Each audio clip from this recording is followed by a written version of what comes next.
দিল্লির আকাশে বড্ড বেশি ধোঁয়াশা, তীব্র বায়ু দূষণে ঘরের বাইরে যাওয়া দুষ্কর, দম বন্ধ হয়ে আসে মাঝে মধ্যেই। তাই বাসিন্দাদের ঘরের বাইরে না যাওয়ার পরামর্শ দেয় দিল্লি প্রশাসন। গণ অভ্যুত্থানে বাংলাদেশ ছেড়ে দিল্লিতে পালানো শেখ হাসিনার জন্য হয়তো সেটাই ভালো। ঘর থেকে বের না হওয়ার বিষয়ে একটা অজুহাত তো তিনি দাঁড় করাতে পারেন।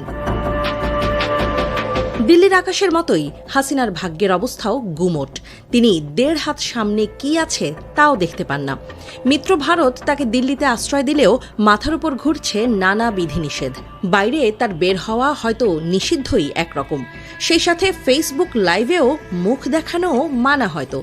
যে কারণে একসময় টিভি এয়ার টাইমের অর্ধেকটা দখলে রাখা হাসিনা ফেসবুকেও আসেন অডিও লাইভে।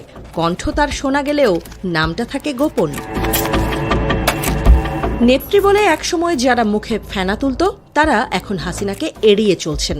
তার সব সুবিধা নেওয়া ব্যক্তিটিও আদালতে দাঁড়িয়ে বলেন, হাসিনার ওয়াসওয়াসায় তারা ভুল করেছেন, আর কখনো আওয়ামী লীগই করবেন না। এমন দুর্দিনে হাসিনার জন্য আরেক দুঃখের খবর। আন্তর্জাতিকভাবে প্রমাণ হয়ে চলেছে তার অপরাধ। বিশ্বের সব রাষ্ট্রের প্রতিষ্ঠান, জাতিসংঘের প্রতিবেদনও যাচ্ছে তার বিপক্ষে। কাজে লাগছে সেই অ্যাওয়ার্ড। সবাই দেখছে কতটা জঘন্য কাজ করেছেন তাদের চ্যাম্পিয়ন অব দ্য আর্থ। এবার গত বছরের জুলাই আগস্টে ছাত্র জনতার আন্দোলনকে দমন করার সময় মানবাধিকার লঙ্ঘন করেছে সাবেক প্রধানমন্ত্রী শেখ হাসিনার সরকার। জেনেভায় মানবাধিকার কাউন্সিলের বৈশ্বিক আপডেটের 58তম অধিবেশনে এই সংক্রান্ত প্রতিবেদনটি উপস্থাপন করেছেন জাতিসংঘের মানবাধিকার বিষয়ক high commissioner Volker Turk. Volker Turk জানান, গত বছরের সহিংসতার কারণে বাংলাদেশ কঠিন সময় পার করেছে। হাসিনা সরকার বিক্ষোভকারীদের নৃশংসভাবে দমন করেছে। এতে করে বাংলাদেশে গুরুতর মানবাধিকার লঙ্ঘনের ঘটনা ঘটেছে বলেও জানান তিনি। জাতিসংঘের এই কর্মকর্তা বলেন, বাংলাদেশ এখন নতুন ভবিষ্যতের পরিকল্পনা করছে এবং তাদের এই প্রতিবেদন এক্ষেত্রে বড় ভূমিকা রাখবে বলে আশা তার।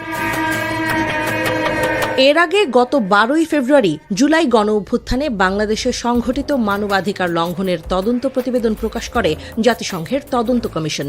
এতে বলা হয়, পতিত হাসিনা সরকার সহিংস উপায় ব্যবহার করে গুরুতর মানবাধিকার লঙ্ঘন করেছে।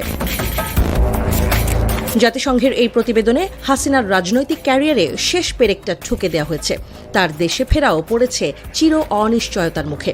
এবার হাসিনাকে তাই যেতে হবে হাসি না মোড়ে। হুমায়ুন আহমেদের সেই নাটকের সংলাপ এবার আপার মুখেও শোনা যেতে পারে, আমার সামনে হাসবা না, আমি হাসি পছন্দ করি না, হাসি বন্ধ।